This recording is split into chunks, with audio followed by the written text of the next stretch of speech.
तुम पूछते हो मैं शाकाहारी क्यों बनूं? समझ लो, भोजन केवल पेट भरने का साधन नहीं है। भोजन शरीर में ही नहीं उतरता, वह चेतना में भी प्रवेश करता है। जो खाओगे वही तुम्हारे खून में दौड़ेगा, वही तुम्हारे विचारों में गूंजेगा, वही तुम्हारे सपनों में भी उतर जाएगा। कोई पूछेगा क्या भोजन का आत्मा से भी कोई संबंध है? हाँ, और बहुत गहरा संबंध है। जैसे ईंधन से आग का रंग बदलता है, वैसे ही भोजन से चेतना का रंग बदलता है। अगर शराब डालो तो लौ नीली होगी, अगर तेल डालो तो पीली, अगर घी डालो तो सुगंधित और उज्जवल। भोजन भी वही करता है। तुम्हारी चेतना की अग्नि उसी से अपना रंग लेती है।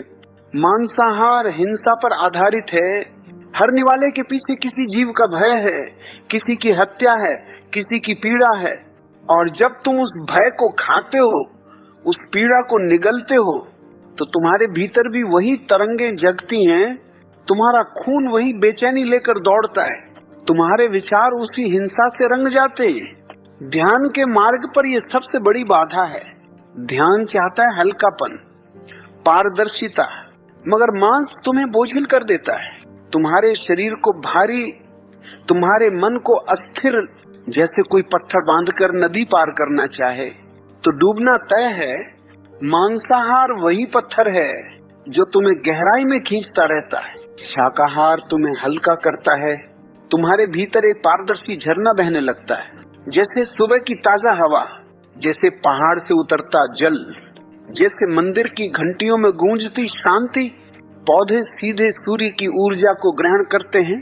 फल, सब्जियां, अनाज, ये सब पहली बार की ऊर्जा है, निर्मल, ताजी, जीवन से भरी हुई।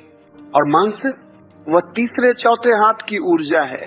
पहले पौधे ने ऊर्जा ली, फिर पशु ने पौधा खाया, फिर तुमने उस पशु को खाया। बीच में भय जुड़ गया, हिंसा जुड़ गई, मृत्यु जुड़ गई। सोचो, जिस भोजन का आधार ही मृत्यु है, वो जीवन कैसे देगा? जिस भोजन में भय भरा है, वह ध्यान में शांति कैसे देगा? जिस भोजन का रस हिंसा से बना है, वह करुणा को कैसे जन्म देगा?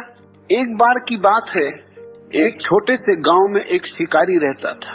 हर दिन वह जंगल जाता, हिरण मारता, पक्षियों को फंसाता और गर्व से घर लौटता। लोग कहते, देखो कितना बलवान है, कितना साहसी है। लेकिन धीरे धीरे उसके चेहरे से चमक खोने लगी, उसकी आंखों से मासूमियत गायब हो गई। उसके सपनों में हर रात वही हिरण दौड़ते, वही पक्षी चीखते। वह घबरा कर उठ जाता, पसीने से तरबतर। एक दिन गांव में एक साधु आया। शिकारी ने पूछा, मुझे नींद क्यों नहीं आती? मेरे स्वप्न इतने भयावह क्यों हैं? मैंने तो केवल अपना पेट भरा है। साधु मुस्कुराया, उसने कहा, तुमने अपना पेट नहीं भरा, तुमने अपने भीतर भय भर लिया है। तुम्हारे तीर से मरे हुए हर जीव की चीख तुम्हारे भीतर गूंज रही है। जब तक तुम उनका दर्द खाना बंद नहीं करोगे, शांति तुम्हारे द्वार पर नहीं आएगी। उस दिन से शिकारी ने अपने हथियार छोड़ दिए, शाकाहारी हो गया। और कहते हैं कुछ ही वर्षों में उसका चेहरा बदल गया, उसकी आंखों में शांति उतर आई, उसके जीवन में मौन खिल गया। ये कहानी केवल शिकारी की नहीं है। हम सब जब मांस खाते हैं तो वही शिकारी बन जाते हैं। हम वही भय अपने भीतर उतार लेते हैं और फिर आश्चर्य करते हैं कि ध्यान क्यों नहीं जमता, मौन क्यों नहीं उतरता। मैं नहीं कहता कि शाकाहार तुम्हें बुद्ध बना देगा, लेकिन इतना जरूर कहता हूँ कि मांसाहार तुम्हें कभी बुद्ध नहीं बनने देगा। क्योंकि रोज रोज हिंसा खाने वाला व्यक्ति करुणा की भाषा कैसे सीखेगा? रोज रोज भय निगलने वाला इंसान स्वतंत्रता का स्वाद कैसे चख पाएगा? शाकाहारी होने का अर्थ है संवेदनशील होना, अपने से परे देखना, ये समझना कि ये सारा अस्तित्व तुम्हारे साथ सांस ले रहा है। पक्षी गा रहे हैं, हिरण दौड़ रहे हैं, गायें चर रही हैं, और तुम भी उसी संगीत का हिस्सा हो।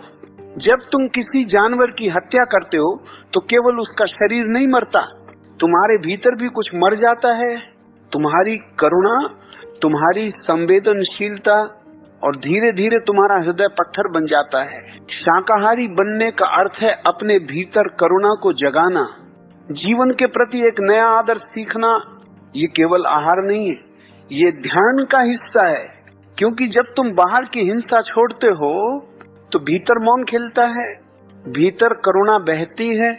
याद रखना, शाकाहार कोई मजबूरी नहीं, कोई नियम नहीं, ये तो जागरूकता है, ये कोई त्याग नहीं, ये प्रेम है, ये कोई दिखावा नहीं, ये संवेदनशीलता है।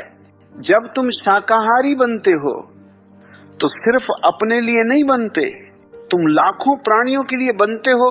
तुम उस मौन करुणा के लिए बनते हो जो तुम्हारे भीतर फूल की तरह खिलने का इंतजार कर रही है। और यही करुणा, यही संवेदना तुम्हें परमात्मा के द्वार तक पहुंचा देती है। तो अगर पूछो मैं शाकाहारी क्यों बनूं, तो उत्तर सरल है, ताकि मेरा शरीर हल्का हो, मेरा मन शांत हो, मेरा हृदय करुणामय हो और मेरा अस्तित्व ध्यान के लिए तैयार हो सके।